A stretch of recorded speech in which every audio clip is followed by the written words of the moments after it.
And so in the context of love, he faces a series of challenges that over time develops competency, right? It develops a facility of both body and soul to navigate this world.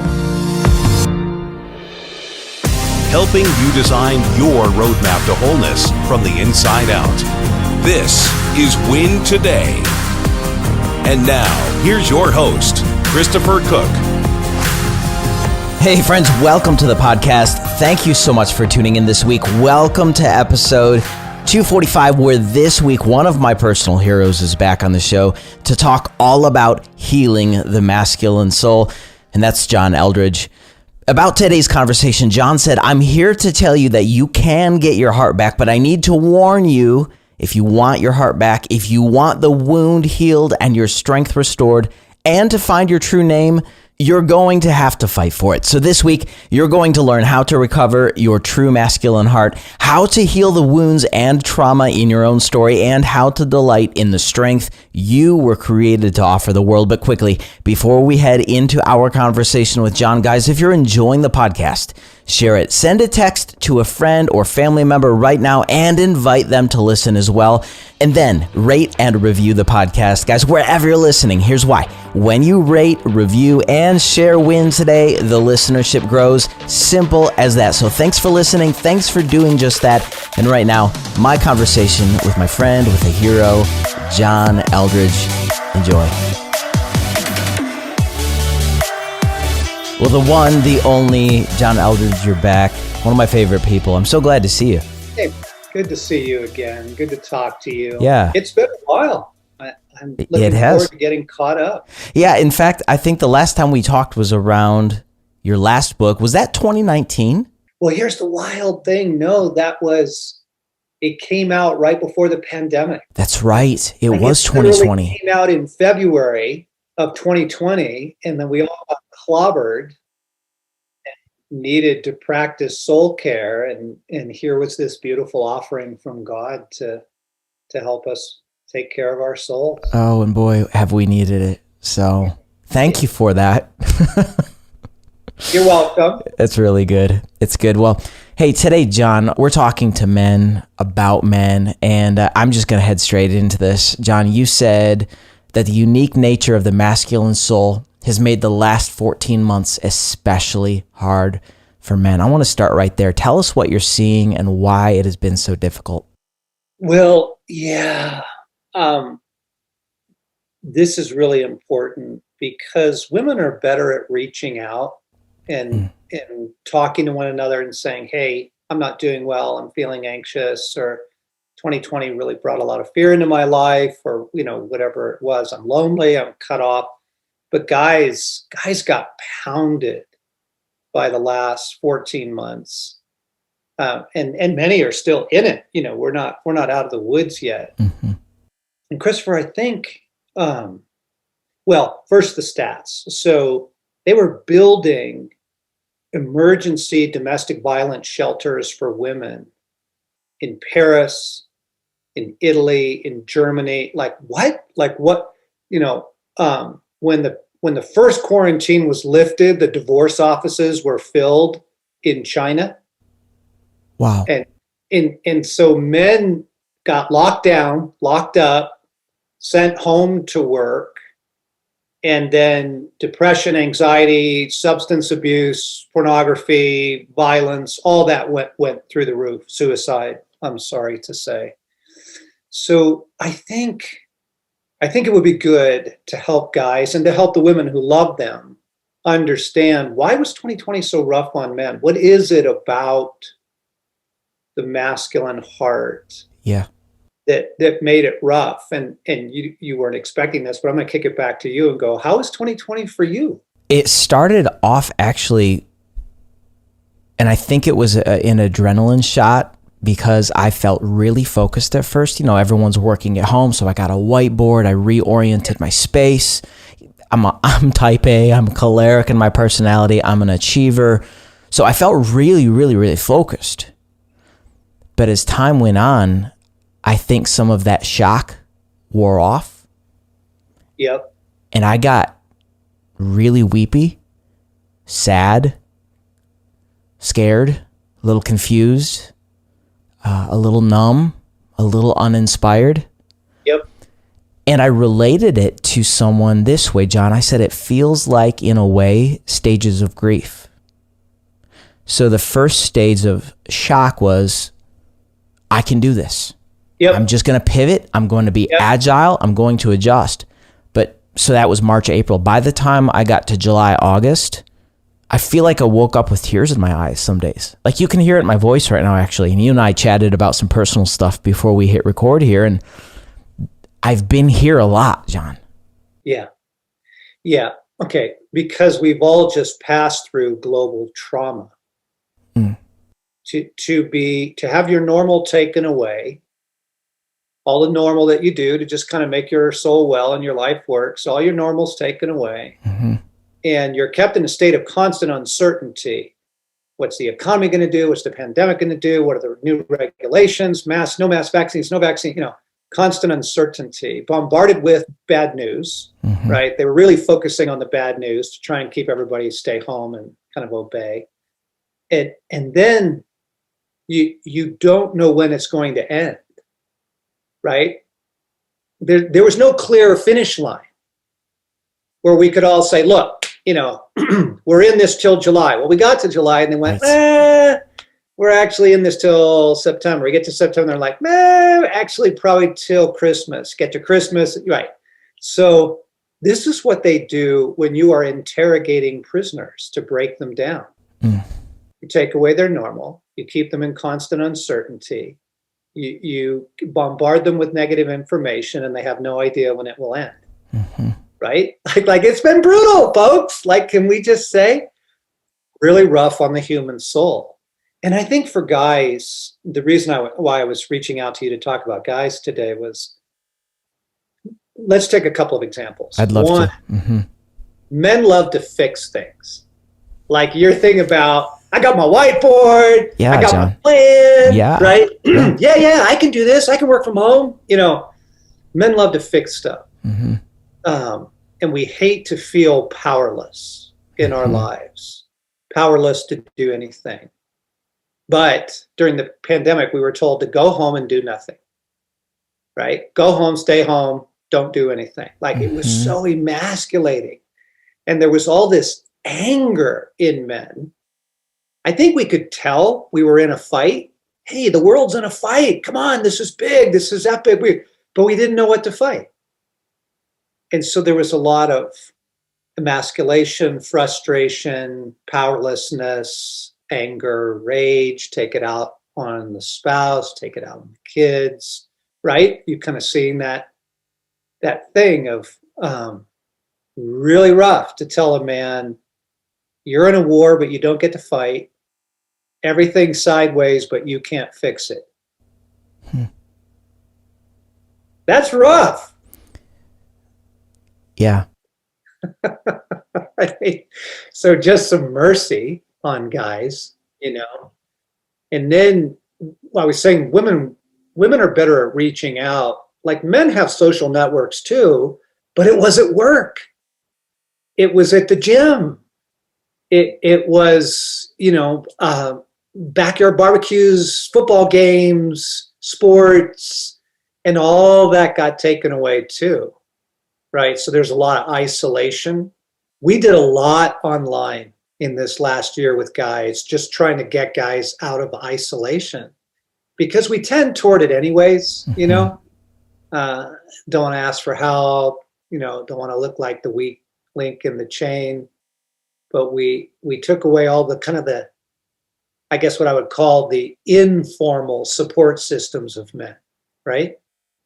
And so we're reaching out to help guys come out of this clobbering, and women too, to just say, look, everybody, we've been through global trauma. Let's take care of our souls now. Spend a little more time, John, before we move on. You said two things, powerlessness and isolation. I'd love to kind of expand the definition of powerlessness, because I think for me, it really does involve the loss of control. I think one of the greatest fears I face in life myself is the fear of losing control. In a way, the whiteboard, the reorientation of my stuff at home, getting everything aligned, said, I can at least control this. Yeah. But then what's really interesting is I am very much an introvert, but I've never thought of myself in the way of isolating. I'm not sure I actually isolated, but I know a lot of people did in 2020. How do you really define isolation? Because I think it's more than physical presence. I think it's isolation inside the heart. What do you think? Yeah. Okay. Yeah. You burn your hand on the stove, you pull your hand back. Yep. Right? You hit your thumb with a hammer, you pull your thumb back. I mean, human beings recoil naturally to pain. And I would put an uncertainty and fear and all that. So I think, guys, I mean, think of it. Suddenly now you are working from the kitchen table. Yes. But your wife is also working from the kitchen table. And your kids are trying to get school done from the kitchen table, like it's crazy making. And so I think I can't really go the places I want to go was initially the message. You know, you can't go out and eat, can't go to a movie, can't go to a ball game. I'm just gonna pull in, and I'm gonna drink, and I'm gonna binge watch Netflix. Right. So it's a emotional isolation, right? It's a turning inward because we didn't know, like, where do we turn? Who can we turn to? Correlate this to competence, because in fact, I think you said this, something along the lines of anxiety and depression and the suicide. It makes sense when you understand how deeply men need to feel competent. I want to get behind that statement a little bit, John. Talk about the core needs every man has, including competence. Yeah, right. So a little boy has two core questions, and he looks to his father. He says, do you love me? And do I have what it takes? That's it. That's boyhood. And all the things of, riding his bike with no hands, or learning to do flips on the trampoline, or, he tried out for the school play and got the part. Is dad going to come see me? Going to the ball game, was dad there? All that. Like, do I have what it takes? Do I have a genuine strength and competency that I can bring to the world? And as that grows up into adulthood, it's an inner sense of, I can handle what life throws at me. I can handle this. I am a trustworthy and competent man. Yes. Right? That's the core. That's the core search there. And it needs to be grounded in love.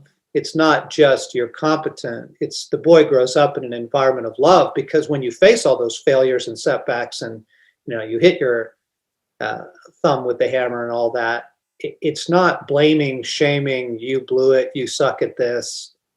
It's love in the father that says, hey, you can do this. Let's get back out there and fix that. I know the wheel came off, but I know you burned that. Let's get back out there and fix that. Right? And so in the context of love, he faces a series of challenges that over time develops competency, right? It develops a facility of both body and soul to navigate this world. What I love about that picture is that it starts with identity, and then performance and competence moves out of identity, which means his worth and value is not contingent upon his performance. Therefore, he can give it his all and actually go to bed at night knowing he's given it his all. But here's what's fascinating to me, and you and I have talked about this. We talked about this the first time we met in 2018. One of my early struggles was my high need to perform and achieve came from, this is how I'm loved. Yep. So how connect this actually? Help me connect this. When that is not in place, let's go back to the first two things every little boy needs to hear that you just said. You're deeply loved and you have what it takes. Let's say that's absent. And as that young boy ages and steps into adulthood and into the workforce, there is the need to achieve, to be competent in an area. But now all of a sudden, without that foundation of worth and value from identity, you're performing for it. So therefore, and I'm just trying to connect these dots here, right?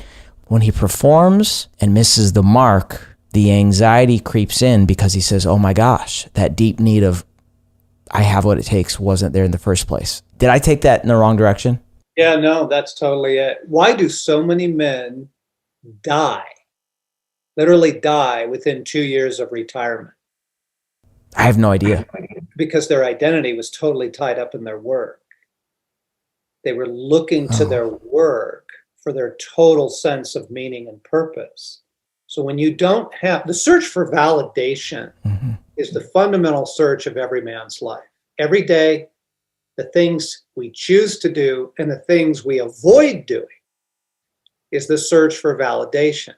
I don't know how to talk to my daughter, so I'm not going to talk to her because I'm going to be exposed as not being competent. But I'm great as a long distance runner, so I'm going to go out with my running guys and we're going to go run today because I feel so awesome there, right? So we gravitate towards those things that validate us and we stay away from anything that feels like it's going to be exposure. But the reason is what you named, because the foundation wasn't there. He doesn't know he's deeply loved. He doesn't have an identity apart from his performance, right? And then all that search for competency and excellence and all that fear of, the guys that will never go to the gym because they're too afraid they don't have what it takes down there, or the guys that will never try out for the school play because they don't think they have it, right? The fear of exposure, the drive for validation is every man's daily. Yet that sense of adventure and risk-taking and conquering, I believe, is inherent to the masculine heart. Can we actually go there real fast, talk about what is the masculine heart? What defines it? What gives it its significance? Because I think this is the core foundation of the issue from which we're going to speak. Yeah. So if you look at the movies men love, you look at the games little boys play, you look at the way guys spend their free time.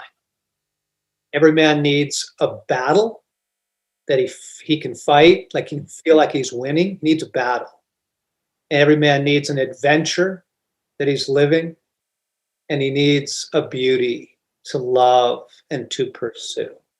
Battle, adventure, and beauty. And it's fascinating. Like the Wall Street Journal marketed itself for years as adventures in capitalism.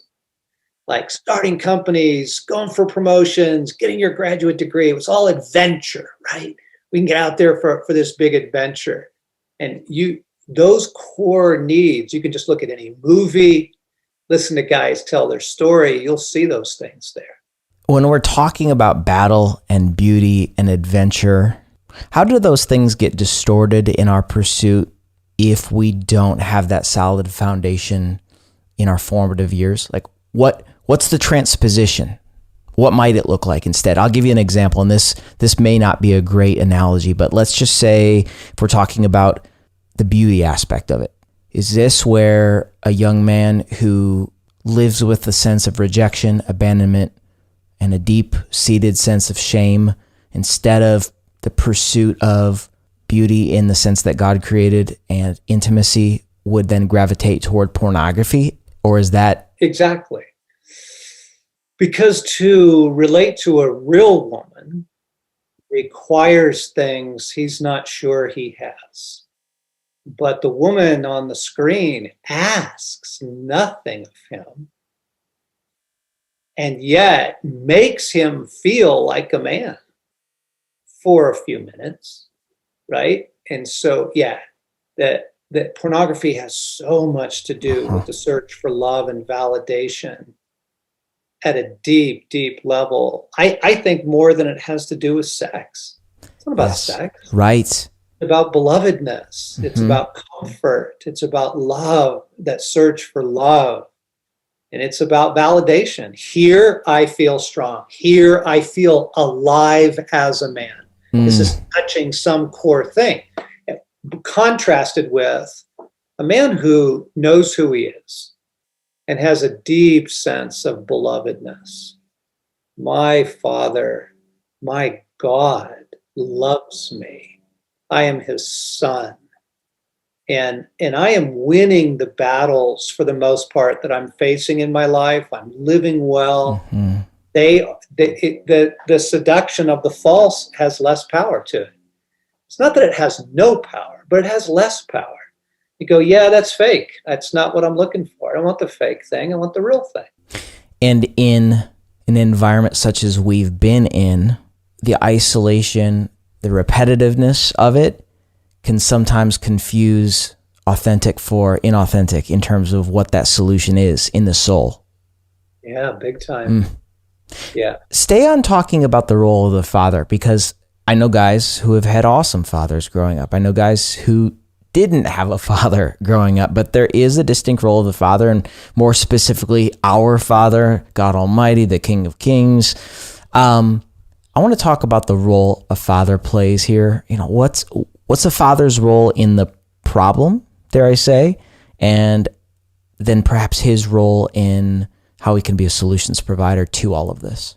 Yeah, big time. What we're living out now is the fruit of the divorce generation. Oh. Where most boys are growing up without a good dad. Now, there may be a dad home, but he's not wholehearted. He's not well himself. He's checked out. He's angry. He's an alcoholic, or they just don't have a dad figure there at all. And therefore, in their search for the love and validation that they need, they're not sure. They're not sure who they are. They're not sure that they have what it takes. This is so essential to humanity. It really, really is. You look at the baptism of Christ and you think, come on, I mean, this is Jesus Christ, right? This is the guy, okay? And yet the Father speaks and he says, I love you and I couldn't be more proud of you. I love you. You have what it takes. You go, wow, if Jesus needed to hear, you are my beloved son in whom I am well pleased. If Jesus needed to hear, I love you and you are killing it, Jesus. How much more do we? How much more does every little boy? And not just once, but Christopher, part of what we've lost almost entirely in our culture, it still takes place in a haphazard way, thank God. But we don't have the initiation process of boy to man. And we try and make up for it by, well, we had a ceremony when he was 16 and we really blessed him and stuff, but that's not the same thing. The boy is meant to go through a process over time through which he faces an increasing set of challenges. Some of them are emotional challenges. Some of them are physical. Some of them are spiritual in the context of a loving father, out of which that boy develops into a reliable, loving, strong man who can take risks, right? Can plant churches, start companies, travel, get married, raise a family. He can take risks, he can show up in his world. He can show up. The boy needs a process to get there. It doesn't just happen just because you get older. And a lot of what we have are boys walking around now in men's bodies, but they're not mature inside. They haven't had the initiation that they need. And so when you ask, what about the father? Well, the father is at the center of that initiation process. He's not the only one. It isn't only up to dad. There's uncles and brothers, there's coaches and teachers, there's pastors and youth pastors, your priest, there are others who speak into your life, take you on trips, get you into school, all that stuff. But there's a journey. The boy becomes a man in the company of men. And the world knew this for millennia. But that's been pretty broken now for quite a few years in our culture, and now we're experiencing the fruits of it. I mean, all the way down now to gender is a spectrum. Gender isn't even a thing anymore. I mean, for us to have a podcast about gender is like incendiary. We're in the middle of a real train wreck because our prisons are not filled with young women. our prisons are filled with young men. And most of the violent crimes are committed by men. Most of the wars are started by men. Most terrorism is committed by men. And so the world looks at that and goes, masculinity is dangerous. We need to get rid of it. Go, whoa, no, hang on. It's the same thing as saying that medicine's dangerous. We need to get rid of it. Medicine's not bad. Medicine needs to be in the right hands. But art is dangerous. Let's not get rid of art. Film is dangerous. Let's not get rid of film. Sex is dangerous. Let's not get rid of sex.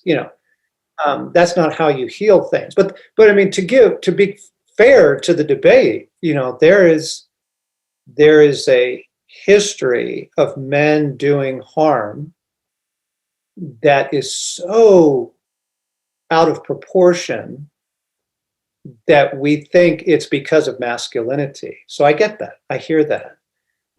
But humanity is broken all across the front. We're broken in our facilities to love. We're not good at love. We're broken in our facilities to be selfless. We're not really good at selflessness. And so the human race is broken and needs healing.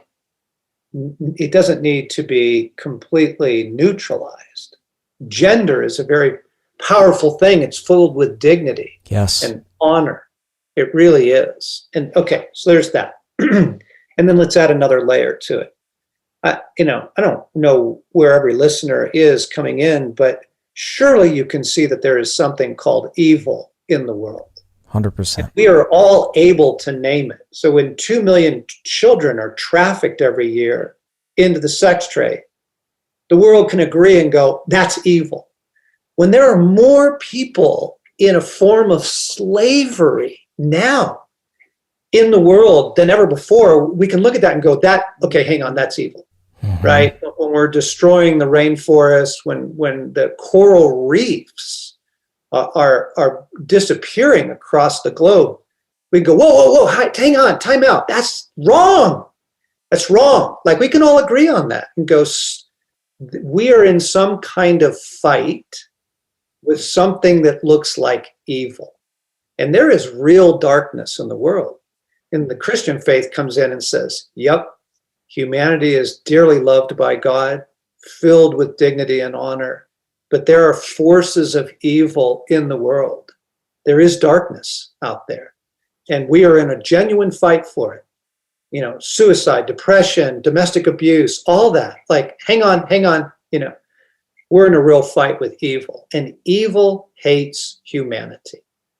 Evil wants to destroy humanity everywhere and anywhere it can. Okay, so gender as one example, or just sex, you just take our sexuality. For sure.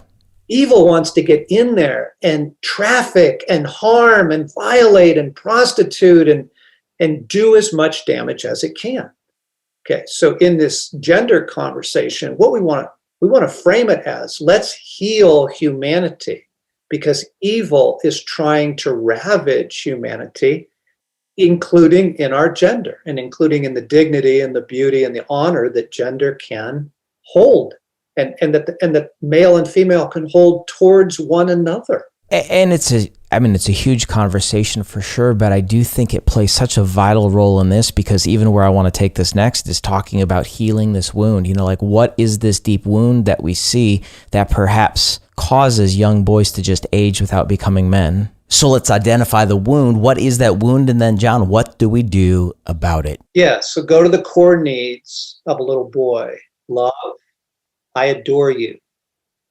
Meaning, you're worth my time, you're worth my attention. Let's play, let's read books, let's go to the museum together, let's hang out. Like, I love you. I love you. I think what you said the other night was amazing. I love your creativity. I see you. I love you. Okay. Belovedness, the deep sense of belovedness. Yeah, is that need there? When the boy does not experience that, he can be wounded either by deprivation it's just simply denied him. Starvation. There was no dad. There was no father love. There was no masculine love at all in his life. Or he can be wounded through some sort of violence, emotional abuse, verbal abuse, physical harm, sexual harm, betrayal, that the wounding gets in there, that not only are you not beloved, but you never will be. Not only are you not beloved, but it's because of you. And then guys, you start filling in the blanks because you're so effing stupid, or because you're so fat, or you're right. Like the things that dads, or uncles or coaches or whatever say to young boys, these are the wounds in the soul in belovedness. Okay. So that's one knee. And then the other knee we're talking about is that deep sense of validation. It's that I have what it takes. I can handle my world. I can finish school. I can go to college. I can start a career. I have what it takes. I can raise a family. I can be a good dad. I can love people. I have what it takes. Again, like either by starvation or by some kind of violence there, the message gets in, no, you don't. No, you don't. And you never will.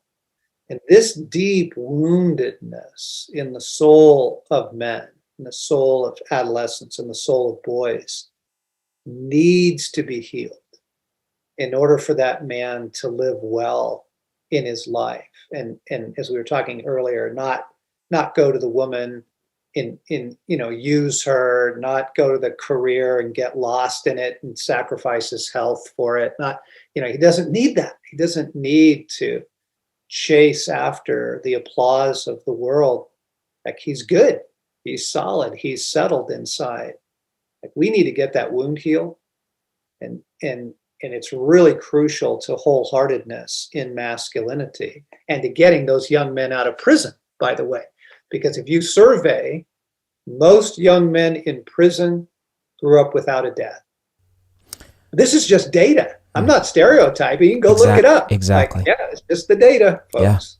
Yeah. Where do we begin to heal? Rather, how do we begin to heal then? Because, if we're working with someone who's 13 or 14, he's coming from adolescence into puberty, that's young in development. But if we're talking someone in their mid to late 30s, 40s, 50s, 60s, and there's a deep need for healing, where do you start? Yeah. I think what I want to say first off is that you have a story, and your story matters. The answers are back in your story, and you got to go there. You've got to do some honest work with your story. You have a story. Your life is a story, and things happened, and things were said, and the wounding and the messages are back in the story. So you can't ignore this. You got to take the healing path. And sometimes it can be done just as an individual or in a group, but oftentimes it requires the help of a therapist. But we all need it. We all need it. And there's a healing journey everyone has to take. So step one, you have a story, and the answers are back in your story. Where did you lose heart? Where did the wounds come in? What was life like at home? What kind of home did you grow up in? What was life like with your mom? What was life like with your dad? Right? You've got to name the wound, get back into the story. But then, Christopher, you and I would add something to the healing path that we think is absolutely crucial, and that is Jesus Christ is phenomenal at healing human hearts. He's phenomenal. There's no one like him. He's absolutely incredible at it. And it is his mission. His primary mission is to heal our humanity, heal our brokenness, set us free. And so what we do is we give Jesus access to the wounded places within us. We give him access into our story. We say, come back with me, walk with me through my story. Come back to that day my dad left, or come back to that day of abuse, or walk with me into these deep, deep agreements I have that I'm just never going to be anyone. I don't have any value. Come into my brokenness, Jesus, and heal me. John, you said, and I think it fits right into this. I was really struck when I read this the first time 13 years ago and again. John, you said, I'm here to tell you that you can get your heart back, but I need to warn you, if you want your heart back, if you want the wound healed and your strength restored, and to find your true name, you're going to have to fight for it. John, what's it take to do just that when the level of woundedness actually breaks our spirit and we're defeated from a spirit level? And we're like, I don't know anything but the normalized dysfunction that I've been living with for 45, 50 years. You get what I'm saying? I think because we are a trichotomy of spirit, soul, body, this issue of the broken spirit has to come into this conversation, and it makes me deeply curious because I'm saying, like from a therapeutic perspective, we're not going to fix this thing on surface level responses. We got to get deep inside to the broken spirit and bring that before the Father. And this is going to sound a little messy because I don't have a great map for this, but where the woundedness happens, we're then in a posture of self-protecting and saying, oh, I can't let go of this, even though it's hurtful and dysfunctional and really bad. And like, this is the last thing I have, so to speak. But the Father beckons us and he says, I want to take you into transition to this next phase of manhood. I want to grow you up from the inside out. Yet we're holding on this thing, and the trauma of the past and the pain of the past and the self-protection says, if I let this go, he is fundamentally untrustworthy because my past experiences tell me he is. Yet the very thing we need, the fight we need, is first in surrender. That's been the case in my own life, John. There was a lot of good stuff in what you just riffed on. Let me pull out a few of the threads of that. There is an element of surrender. Our self-protection is killing us. Our self-determination is killing us.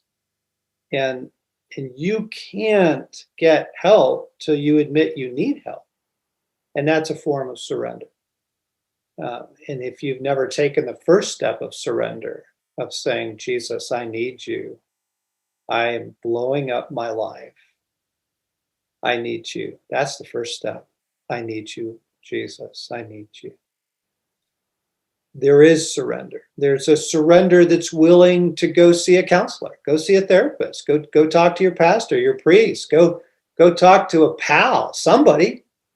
That's a kind of surrender. It's a kind of humility that says, I am not entirely whole, and I want to be. So there's a humility to that. So that's one thread. That was beautiful.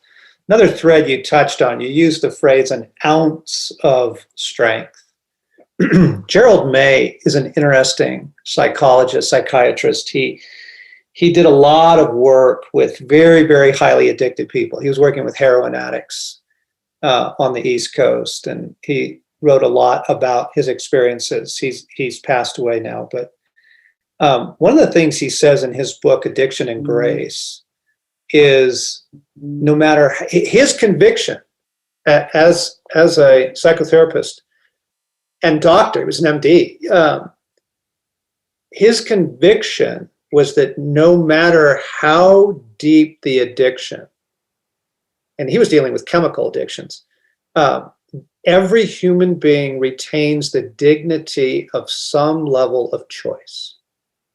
Now, it's not enough choice to get yourself out of it. It's not to pull yourself up by your bootstraps. Yes, right.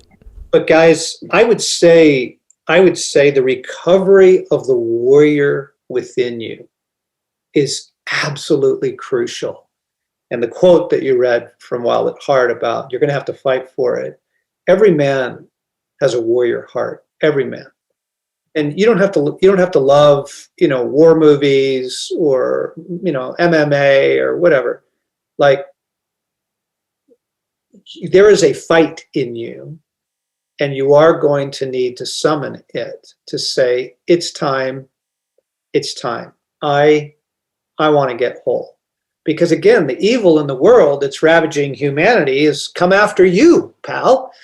And you got to learn to fight the enemy and recognize that you're not the enemy, your spouse is not the enemy, God's not the enemy. You have an enemy, and he hates your guts. It's called Satan and all of his forces. So yeah, you do need to recover the fight in you as well, recovering the warrior heart. And what's cool about that is you do a little bit and it grows, and a little bit more and it grows, and a little bit more and it grows. Just like running or cycling or working out. Like you do a little bit, you get better. A little bit more, you get better. You can go a mile today. You can go 2 miles next week. You could, the same thing in the fight for your own wholeheartedness. And what I want to say to people listening right now, and I'm saying to myself, is don't underestimate 1% progress each day. John, that's what I heard you say, because to swing back to what we talked about earlier, as a type A and as an achiever, if I don't see huge change after one day, there's the temptation to say, what's the point? But I'm just saying, like, keep at it, right? Yeah, just keep at it is what I hear you saying.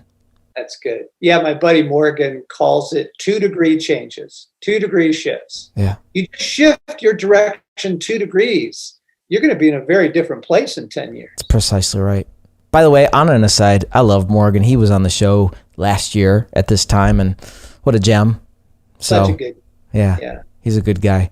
Hey, John, I want to swing into talking about how women play a role in supporting their man through this conversation. You wrote that the beauty of a woman arouses a man to play the man. How so? How does this play out? Yeah, when the genders are working well together, it's so beautiful. It's so wonderful. Christopher, there's so much to say on this. I hardly know where to start. Mm-hmm. I think, first off, the courage of a woman to tell her man, you need to deal with your stuff, right? Like if he's still stuck in his anxiety, he's still stuck in his anger, he's, acting out, you got to call him on it. Like it isn't just about supporting one another. The strength of a woman stands up and says, this is not okay. This is not okay. You need to deal with your stuff. At the same time, it is the vulnerability of a woman that is so amazing for a man. The most romantic thing that ever gets said in the Eldredge household is when Stacy says to me, honey, can you help me with this? I don't care what it is. Opening the jar of mayonnaise, figuring out the budget, yes. Getting her car started, or working through a really difficult relationship with someone. Honey, can you help me with this? Dun, da, da, da. Because what it says to me is, you have what it takes, right? I am looking to you because I believe in you, and you have a strength that I need. Oh my gosh, when a woman says to a man, you have a strength that I need, would you help me with this? But women notoriously hate their vulnerability. They hate it because of their story. The story is violation, it's neglect, it's shame. And so women try and hide their vulnerability.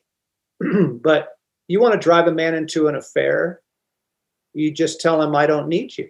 I don't need you. Like, that's not the message that ladies that you want to be sending the man. Like you want, there is a time to stand up and challenge him, but there's the invitation of, I need you.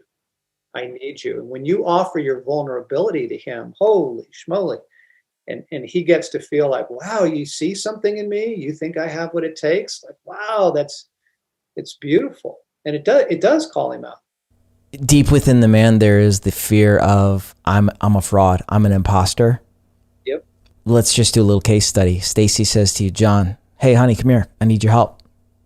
What happens if the imposter voice is so loud in your soul that there's this fear of being exposed? Actually, she's going to find out I actually can't help her. Walk us through that. Like, what feeds that fear in all of us, John? Where does it come from? You know, like, so we both end up isolating. She's afraid of her vulnerability. We're afraid of I'm afraid of being found out. And then we end up doing this thing alone. Mm. Yeah, it's back in the story, guys.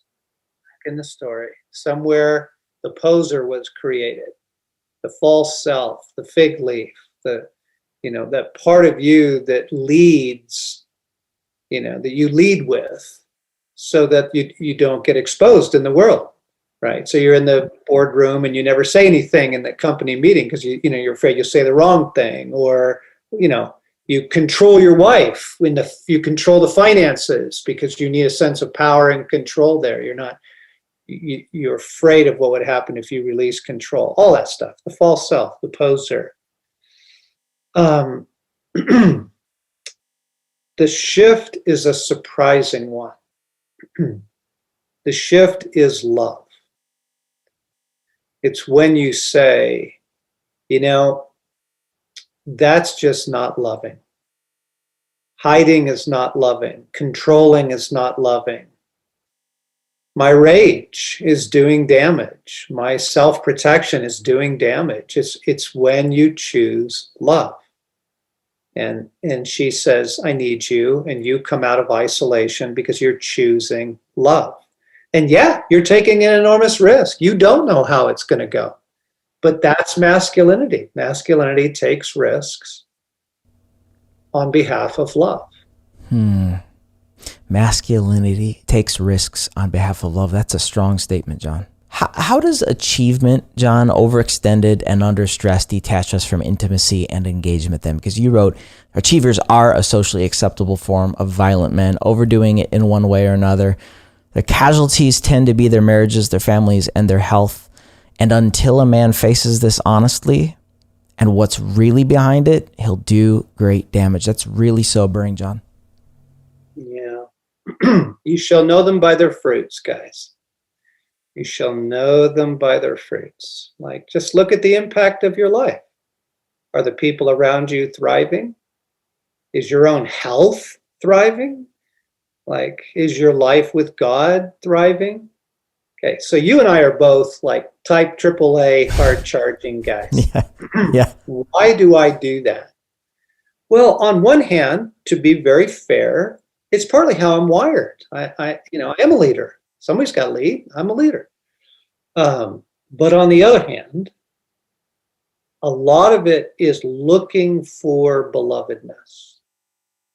I feel beloved when I'm winning. I feel beloved when I am succeeding. I feel like now I'm finally worthy, right? And so that's why we want to pursue a sense of belovedness from our Father God, quite apart from our performance. Because we do need to perform. You got to show up, guys. Have to, yes. Got to pay the bills. Absolutely. Yeah, you do. Like, we're not talking about a totally self-reflective life. You got to get out there and do stuff. But is it out of belovedness mostly, or is it the search for belovedness? That's the question, because that changes the whole dynamic. Yeah. Yeah. So for a couple of examples. Yes. So I have a gifting as a public speaker, and I've used it all my life, and it's been a part of my career, and it's been a really joyful, wonderful thing. But in my 30s, I was very aware. I hit this point, I think around 33, 34, that I was desperate for belovedness. And I was using my gifts in that particular case as a public speaker to try and get belovedness. So I took a break. I gave it up. I stopped public speaking for almost a year as a way of fasting from my addiction. Fasted, like we make choices to lay down the fig leaf, to walk away from the false idols we create. And the life that we build for ourselves out of the false self. You got to make some choices. You do have to walk away from the idols that you worship in order to find the belovedness that you were made for in God. How do you define the false self, John? You know, I want to put some legs on this for guys that are listening right now saying, you know, I've heard this. I want to make sure I'm living in my true identity according to how the Lord designed me. But how would you paint the picture of the false self? Sit down with a piece of paper and ask yourself, how do you want to be seen by other people? Just start writing those things down. And then ask yourself a second question. How do you think the people in your life would actually describe you? And write those things down. And what's going to surface is a commitment to be seen in a certain way.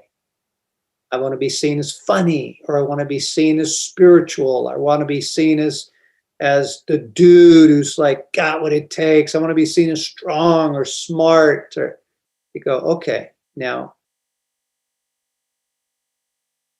you have created a personality, literally a personality, built around the fear of exposure and the desire to be seen a certain way. That's your false self. It's almost kind of taking, I don't know if sandpaper is the right analogy, but I'm in the refining process. I'm sharpening the sword. I want to be the best version of myself.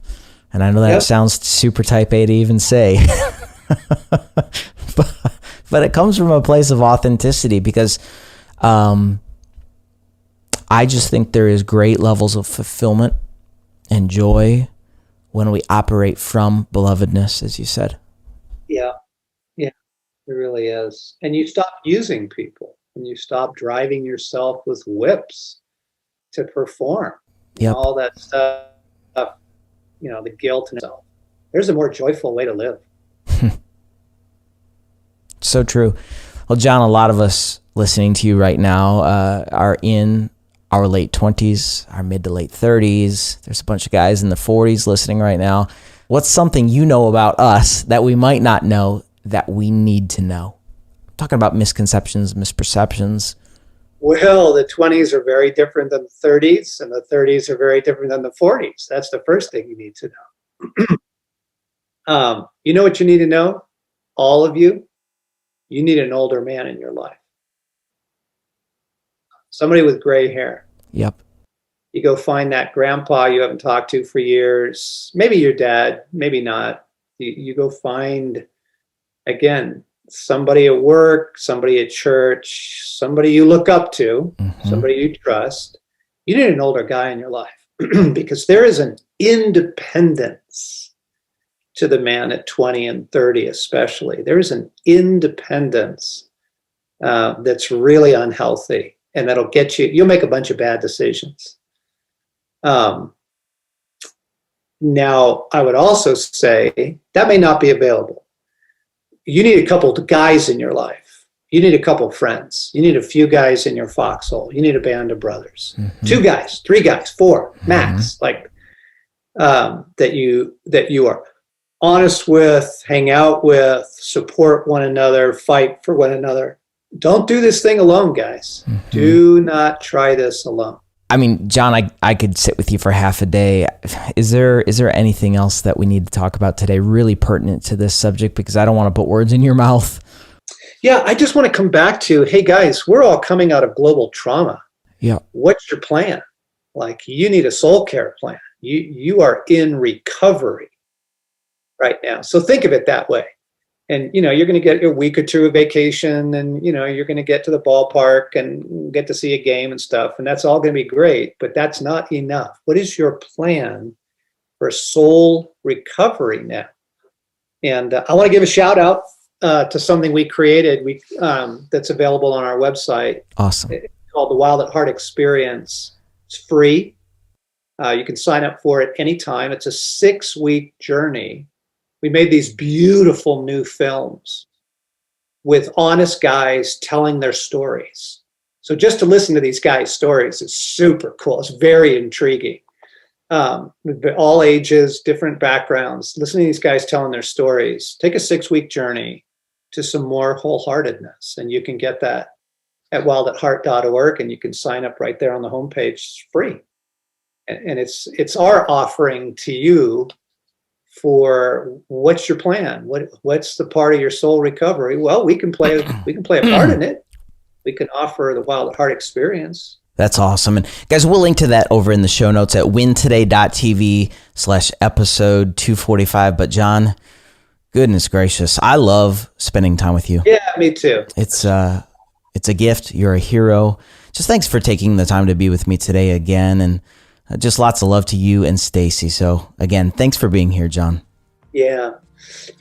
I'm very proud of you, Christopher. Thank you, John. You are growing over the years in really good ways.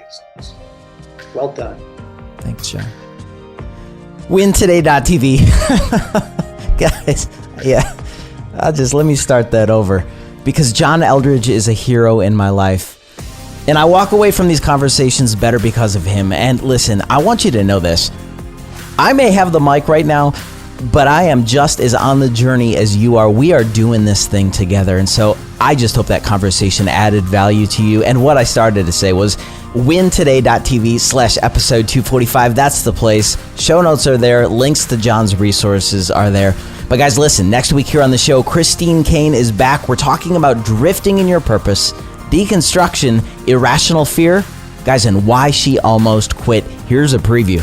But I would be despairing right now if my hope was just limited to this temporal realm. And so I think in all of that, it ties it together. I think the early church, what did they do? The book of Thessalonians and all throughout the New Testament is, man, we're pointing people to Jesus. We're pointing people to Jesus, and he's coming back. And so to move into this kind of progressive form of just, I don't know, this sort of nebulous something divine out there, I'm like, that doesn't give me ultimate hope. Jesus is this hope we have. He's got a name. His name's Jesus.